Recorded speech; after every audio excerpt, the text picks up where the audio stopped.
अस्सलामुअलैकुम। मोहम्मद अजहर सिद्दीक अपने programme maths views के साथ हाजिर खिदमत है। 4 मार्च बरोज़ जुमा शाम 7 बजे आप प्रोग्राम देख रहे होंगे। तहरीक अदम-ए-एतमाद के हवाले से मेरे पास बड़ी लेटेस्ट डेवलपमेंट है, लेकिन मेरी हिम्मत नहीं हो रही कि मैं इस वक्त गुफ्तगू कर सकूं। और मसाइल बहुत पैदा हो गए। इतना आसान काम नहीं है। वो ख़ुद उलझ गए हैं कि तहरीक अदम-ए-एतमाद अब इमरान खान साहब के अलावा स्पीकर के लिए भी सोच रहे हैं कि स्पीकर बड़े मसाइल पैदा करेगा उनके लिए। तो ये भी तफसीली बात हो रही है सुबह के प्रोग्राम में। मैं माज़रत चाहूँगा, इस वक्त मैं गुफ्तगू ज़्यादा करना चाहता हूँ या मैं बात करना चाहता हूँ पेशावर साने पे। मुझे बहुत दुख है, बड़ी हिम्मत से बात करना चाहूँगा मैं। आज मैंने ट्वीट भी किया, पेशावर धमाका, पाकिस्तानी कौम दहशतगर्दी के ख़िलाफ़ खड़ी है। सिर्फ़ और सिर्फ दौरा ऑस्ट्रेलिया की वजह से पेशावर में कार्रवाई किया गया, जिसका मकसद दहशत फैलाना है और दौरे को नुकसान पहुँचाना है। और हमारा मीडिया मैराथन कवरेज देकर उनके मकासद पूरा कर रहा है। मुल्क की मफाद के लिए बात चीज़ों को खुद सोचना है। मैं इसको जोड़ रहा हूँ तहरीक अदम-ए-एतमाद के साथ भी। मुल्क में पॉलिटिकल इंस्टेबिलिटी के लिए इतने अरसे में तो हुआ नहीं। आखिर क्या ऐसी बात हो गई है कि ये इस स्टेज के ऊपर ये धमाका, और वो जो प्लानर बैठे हुए हैं, वो जो हैंडलर बैठे हुए हैं अफगानिस्तान के अंदर, आपका बड़ा अलग अलग का शुक्र है। अमेरिका निकल गया, इंडिया प्रॉक्सीज निकल गई, लेकिन इंडियन नैरेटिव लेके चलने वाले मेरे मुल्क में बैठे हुए हैं लोग, और उनको चलाने वाले मेरे मुल्क के अंदर कई मीर जाफ़र सादिक लोग मौजूद हैं। बहुत शुक्रिया आईडी का, अदनान का, स्पेसिस पे आज बड़ी गुफ्तगू मैंने की, और मैंने बड़ा वाज़ेह तौर पर आप एक हर एक को पता है कि यहाँ जो हालात चल रहे हैं, और मैं उस पर भी मैंने गुफ्तगू अभी नहीं करना चाहता कि उसको इमरान खान साहब की तहरीक है, तो मैं यानी ये ज़हन में रख लीजिएगा। किसी वक्त सामने आई चीज़ तो आपको नज़र आ जाएगा पॉलिटिकल इंस्टेबिलिटी आनी है इस मुल्क में, और रियासत को कमज़ोर करना है, रियासत को कमज़ोर करना है। सियासी जमातें, हर सियासी जमात में पॉलिटिकल टेररिस्ट विंग है। सुप्रीम कोर्ट जजमेंट पढ़ लें, मैं किसी वक्त अलहदा उस पर गुफ्तगू करूँगा। अभी मैं गुफ्तगू नहीं करना चाहता इस मसले पर। लेकिन यहाँ नेशनल एक्शन प्लान, आपको पता है national action plan Nawaz Sharif की गवर्नमेंट ने नहीं इम्प्लीमेंट होने दिया। आज भी मेरी एक आईनी दरख्वास्त पेंडिंग है लाहौर हाई कोर्ट के अंदर कि नेशनल एक्शन प्लान पे अमल दरामद करें। और राना सलाह जिन लोगों के साथ फिरता रहा, आपने इलेक्शन के दौरान पता कि किन लोगों के साथ फिरता रहा, और मुझे बताने की ज़रूरत नहीं है खवारजी इस वक्त क्या रोल प्ले कर रहे हैं। और एक मुसलमान दूसरे मुसलमान के ख़िलाफ़ ये तो नहीं कर सकता ना। और यहाँ ये हालात हैं, शिया सुन्नी की लड़ाई की तरफ लेके जाया भी जा रहा है, मगर ऐसा नहीं है। वाक़या याद रखें, शिया सुन्नी अब वो हालात नहीं है। बचपन मैंने देखे हुए हैं जो हालात ऐसे रहे थे। हम अब हमांगी आग चुकी है हम में। हम एक दूसरे को एक्सेप्ट करते हैं, हम एक दूसरे के साथ रहना चाहते हैं। हमारा आना जाना मिलना जुलना हर एक के साथ है। वो जो एक्सट्रीमिस्ट वाला ना वो स्टैंड हम नहीं अब लेते। नेशनल एक्शन प्लान पे अमल दरामद नहीं होने दिया। अभी नेशनल डायलॉग होना चाहिए इस इशू के ऊपर। सब ये अपोजिशन पार्टी जो है ना इस वक्त ये लगी हुई है तहरीक है, तो भाड़ में गई तहरीक अदम-ए-एतमाद, आज नहीं अगले महीने में आ जाएगी। क्या इशू ऐसा है यहाँ पर? इस वक्त तो ज़रूरत है कि इस मामले से कैसे निपटना है। मुल्क में अंदर बैठे दुश्मन बैठे हैं, उनसे कैसे निपटना है। ये वो बड़ा अहम एक्शन है जिसमें मैं चाहता हूँ बात हो, और मैं यही बात आपके सामने रखना चाहता हूँ। कोई अपोजिशन जमातों के हवाले से आपने ये सुना? आपने ये सुना? नहीं सुना। अभी तो एक तरफ हम डायलॉग की बात करते हैं ना, और दूसरी तरफ पाकिस्तानी फ़ौज किस तरह आप कुर्बानियाँ दे रही है। बलोचिस्तान के अंदर क्या कुछ हुआ, यानी बलोचिस्तान से तवज्जो हटी और इस तरफ ये काम शुरू हो गया, और वो भी पेशावर के अंदर। और ताकि इल्ज़ाम लगाया जा सके सिक्योरिटी फोर्सेस के ऊपर। यकीनन उसकी नाकामी है, मैं उनको डिफेंड नहीं करता, लेकिन आप कहाँ तक करेंगे? आपको तो नहीं पता आपके अंदर ही दुश्मन बैठा हुआ है। जिस तरह हैंडलर यहाँ बैठे हुए हैं, जिस तरह वो कंट्रोल करने वाले लोग बैठे हुए हैं, वो तो अपने मकासद पूरे करके रहेंगे। और मैंने एक और बात की स्पेस के अंदर कि हमारी अदालतों को भी सोचना है, हमारी अदालतों को डिवाइड करना है। डिवाइड के मुराद है एक फंडामेंटल राइट्स में बताना पड़ेगा कि दहशतगर्दों को मुल्क दुश्मनों के फंडामेंटल राइट है या मेरे मुल्क के पैट्रियट की आम शहरियों के फंडामेंटल राइट्स है। उनके ज़्यादा इंपॉर्टेंट है। दहशतगर्दों के कोई फंडामेंटल राइट्स इंपॉर्टेंट नहीं है, मुल्क दुश्मनों के कोई फंडामेंटल राइट नहीं है, वो नहीं है नेचर। तो यहाँ सोचना है हमें। और जो ज़ुबान यहाँ इस्लामाबाद में इस्तेमाल की हम सब ने देखा है, वहाँ हम सब ने देखा है, यहाँ क्या ज़रूरत है? आप बैठे हैं, आपको रोका है किसी ने? आइन और कानून के दायरे में जो मर्जी बात करें। जब आप बगावत की बात करेंगे, जब आप सेडिशन की बात करेंगे, वो तो सेडिशन है। आप उसको आर्टिकल 19 में कवर देने की कोशिश करते हैं, आर्टिकल 19 में नहीं आएगी ये बात, याद रखिएगा। मैं ये नहीं कि इस्लामाबाद पुलिस के एक्शन को डिफेंड करता हूँ। स्टेट ने अपना एक्शन लेना है, चाहे कोई भी हो, चाहे अजहर सिद्दीक हो या कोई भी हो। स्टेट ने हरकत में आना है और स्टेट को हरकत में आना है। और जो लोग भी हैं चेहरे, वो 5315 लोग या जितने भी अफराद हैं यहाँ पर, वो चाहे औरत मार्च के चक्कर में हो, स्टूडेंट मार्च के चक्कर में हो, सो कॉल्ड लिबरल हो, वो इकट्ठे हैं। लेकिन अब वो दिन करीब आ गए हैं, हमारा मुल्क सारा इकट्ठा है। नुक्ता नज़र ले, आपको रोका किसी ने? जाएं घर जाकर बैठे हैं, स्टेडियम में बैठे हैं, जाकर पाकिस्तान के ख़िलाफ़ नारे लगा लें जाकर स्टेडियम के अंदर। लेकिन आप पाकिस्तान के ख़िलाफ़ नारे लगा रहे हो तो हमारा जैसा आदमी बर्दाश्त करेगा? हम क्यों सुने भाई? आप क्यों स्टेट के अगेंस्ट नारे सुने हम भाई? क्यों सुने हम भाई? आईना प्रोटेक्शन देता है हमें। चलें एक और में आगे चलते हैं। सदर मुमलिकत डॉक्टर आरिफ अलवी साहब ने सदारती इस्तना ना लेते हुए इस्ताद दहशतगर्दी अदालत में आज पेश हुए। बड़ा कदम किया उन्होंने। उनके ट्वीट बैकग्राउंड पे चला रहे हैं सदारती ऑफिस के हवाले से, और हमारे बहुत से लोगों को बड़ी मसीबत लगी उनको। यानी सदर पाकिस्तान है, उनका प्रोटोकॉल है, अदालत में आए हैं तो प्रोटोकॉल मिलना है, उसमें ऐसी क्या बात है?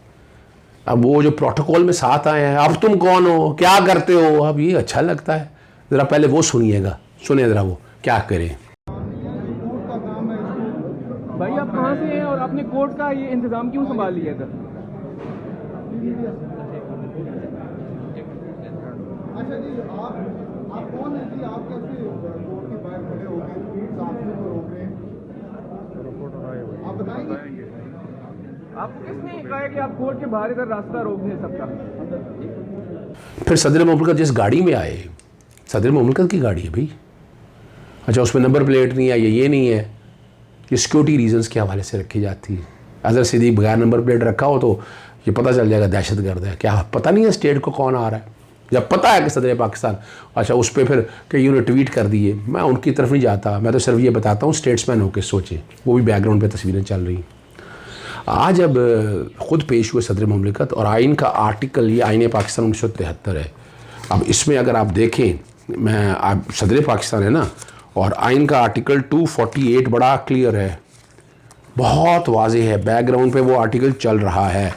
उस आर्टिकल में क्या लिखा है, चले मैं आपके सामने मैं पढ़ देता हूँ। मैं आपके सामने पढ़ देता हूँ उस आर्टिकल में क्या लिखा है, ज़रा सुनिएगा। Protection to President, Governor, Minister. The President, the Governor, the Prime Minister, a Federal Minister, Minister of State, the Chief Minister and Prime shall not be answerable to any court for the exercise of power and performance of a function of their respective office, or for any act done or purported to be done in exercise of those powers and performance of those functions. ठीक है जी। और provided that nothing in this clause shall be construed as restricting the right of any person to bring appropriate proceeding against the Federation or the province. अब जरा सुनिएगा, दो बड़ा अहम है। No criminal proceeding whatsoever shall be initiated और committed against a president और a governor in any court during his term of office. जब वो कोई भी प्रोसीडिंग होगी क्रिमिनल, तो आज तो एक मिसाल कायम की है सदर मुमलिकत जनाब डॉक्टर आरिफ अलवी साहब ने। क्रेडिट जाता है मौजूदा गवर्नमेंट को कि उन्होंने इन चीज़ों नहीं है, ठीक है ना जी। और no process for the arrest और इम्प्रिजमेंट ऑफ अ प्रेसिडेंट और a governor shall issue from any court during his terms of office. नहीं आ सकता। और नज़ीर कायम किया उन्होंने कहा मैं सदारती रेफरेंस ख़त्म कराना चाहता हूँ। बहरहाल ये सदारती रेफरेंस ऐसे नहीं ख़त्म होगा, आइन का आर्टिकल 248 जो है वो पूरा करना पड़ेगा। और फिर उन्होंने इस्लामी तारीख़ का मुताला करने की कोशिश, इस्तिस्ना की उन्होंने बताया गुंजाइश कोई नहीं है। आरफ अदालत में आकर कहा जब तक अमीर गरीब बराबर नहीं होंगे, इंसाफ नहीं होगा। और उन्होंने कहा अदलिया से भी गुजारिश करूँगा कि तमाम फ़ैसले वक्त पर हों। और सदर मुमलिकत यहाँ मुकदमात नस्लों के साथ चलते रहते हैं और गवाह मर जाते हैं, कागजात खो जाते हैं, यादाशें ख़त्म हो जाती हैं। आइन पाकिस्तान को उन्होंने कहा मैं पाबंद हूँ, कुरान पाक से बड़ा आइन कोई नहीं है। और मुझे उन्होंने कहा कि मुझे जो है ना इस्तिस्ना देता है, लेकिन अदालतों के वक़ार में पेश हो गया। 2004 में मुझ पर चार्ज लगा था, फ़र्द जुर्म आयद हुई थी। इस अदालत से ज़मानत नहीं ली थी। ज़मानत भी नहीं थी, और अब ख़ुद गाड़ी चला कर आए और कोई इजाफी सिक्योरिटी या नफर या रूट नहीं लगाया। चले बहरहाल मेरा काम है आप तक बताना। दूसरा है वो आपके सामने भी एक चला रहा हूँ एग्जामिशन, 3 दिन की तबीयत नासाजी के लिए उन्होंने दरख्वास्त दे दी, एग्जामिशन के लिए हाज़री माफ़ी की दरख्वास्त दे दी जनाब शहबाज शरीफ साहब ने। मैंने उस पर भी ट्वीट किया उस पर भी ट्वीट किया है 48 घंटे और ये सारी चीज़ों को सामने रखते क्या ऐसा आ गया, तो माफ़ी मिल गई है वैसे हाज़री माफ़ी की, तो ये 48 घंटे, तो इसका मतलब है कि कुछ दाल में काला है।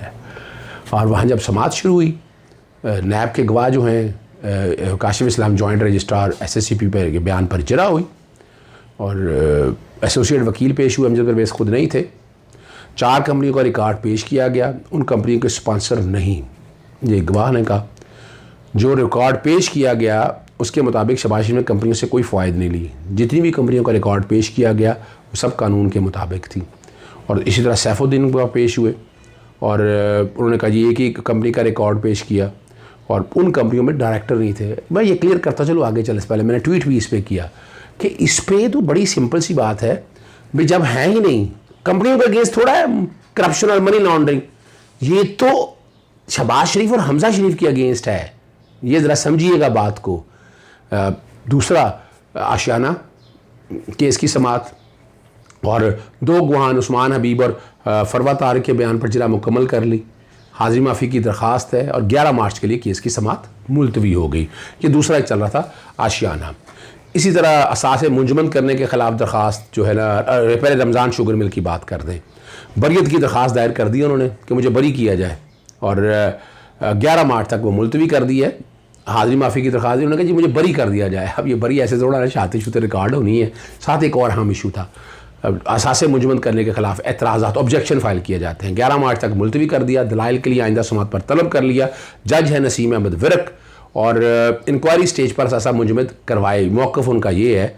और इंक्वायरी स्टेज पर असासे मुंजमद नहीं हो सकते। सेक्शन 12 और सेक्शन 23 बैकग्राउंड पे नैब का चल रहा है, बिल्कुल हो सकते हैं, ठीक है ना जी, बिल्कुल हो सकते हैं। और एक और केस है एहतसाब अदालत में चले जो कि चल जो रहे हैं, वो डॉक्टर मुजाहिद कामरान है, उन्होंने भी बरियत की दरख्वास्त दे दी है और रेफरेंस दायर हो चुका है। 17 मार्च तक कार्रवाई जो है ना उसमें भी मुलतवी होगी।